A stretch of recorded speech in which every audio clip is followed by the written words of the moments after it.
Hi friends, good morning to all. இன்றைக்கி நம்ம சேனலில் வந்து என்ன பார்க்க போகிறோன்னா, பேபி பொட்டேட்டோவும் உருளைக்கிழங்கும் வச்சு ஒரு சூப்பர் கிரேவி பார்க்க போகிறோம். அது ஃபஸ்ட்டு முட்டையும் பேபி பொட்டேட்டோவும் வந்து வேக வச்சுக்கணும்.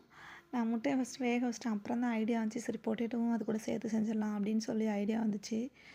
அதுக்கப்புறம் நான் வந்து அதில் பொட்டேட்டோ ஆட் பண்ணேன். அது ரெண்டையும் நல்லா வேக வச்சு எடுத்துக்கணும். அதுக்கப்புறம் வந்து வெங்காயம் நல்லா குட்டி குட்டியாக கட் பண்ணி வச்சுக்கிட்டேன். பச்சை மிளகாலாம் சேர்க்கலை. அப்புறம் ஒரு மிக்ஸி ஜாரில் ஒரு 6-7 தக்காளி எடுத்துக்கிட்டேன். உங்களுக்கு தேவைக்கேற்ற மாதிரி தக்காளி எடுத்துக்கோங்க. தக்காளி, அது கூட வந்து மஞ்சத்தூள், மிளகாத்தூள், அப்புறம் வந்து மல்லித்தூள், தனி மிளகாத்தூள், பூண்டு, இஞ்சி, அப்புறம் வந்து வீட்டில் அரைச்ச கரம் மசாலா இதெல்லாம் ஆட் பண்ணி அதை அரைச்சி வச்சுக்கிட்டேன் தனியாக.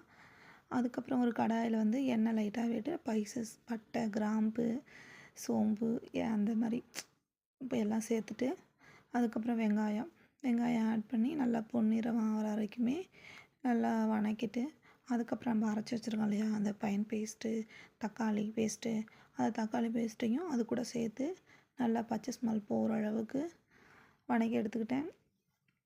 வதக்கிட்டு கொஞ்சமாக அதுக்கு தேவைக்கேற்ற மாதிரி உப்பு கொஞ்சம் போட்டுட்டு மல்லித்தலையும் போட்டு அது நல்லா குக் பண்ணிக்கிட்டு இருந்தோம். குக் பண்ணிவிட்டு அதில் எல்லாம் உரைக்குதான்னு நீங்கள் பார்த்துக்குங்க. உப்பு, காரம் எல்லாம் கரெக்டாக இருக்கான்னு பார்த்துக்குங்க. அப்படி பத்தலைன்னா உங்களுக்கு தேவைக்கேற்ற மாதிரி சேர்த்துக்கோங்க.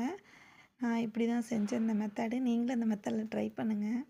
ரொம்ப நல்லா இருந்துச்சு. இது ஆல்ரெடி நான் நல்லா செஞ்சுருக்கேன் எக் கிரேவி. ஆனால் பொட்டேட்டோ போட்டு செஞ்சதில்லை. இந்த பொட்டேட்டோ போட்டு செஞ்சேன், நல்லா தான் இருந்துச்சு. டேஸ்ட் எல்லாமே சூப்பராக இருந்துச்சு. நீங்களும் இது போல் ட்ரை பண்ணுங்கள். அதுக்கப்புறம் வேக வச்ச முட்டையும் நம்ம உருளைக்கிழங்கையும் வந்து உரித்து எடுத்தாச்சு.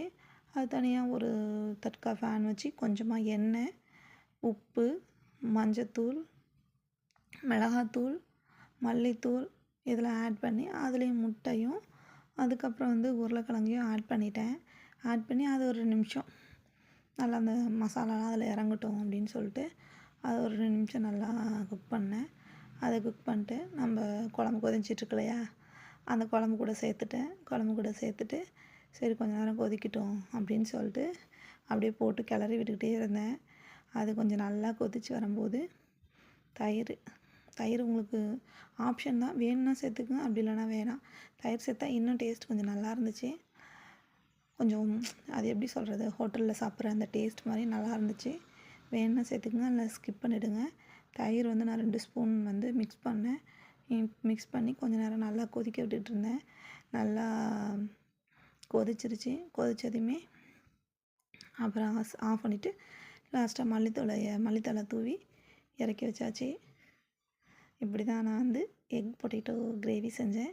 இந்த வீடியோ பிடிச்சிருந்துச்சுன்னா லைக் பண்ணுங்கள், ஷேர் பண்ணுங்கள், நம்ம சேனலை வந்து சப்ஸ்கிரைப் பண்ணுங்கள். தேங்க்யூ ஃபார் வாட்சிங். நாளைக்கு இன்னொரு வீடியோவில் உங்களை சந்திக்கிறேன். பாய். தேங்க்யூ.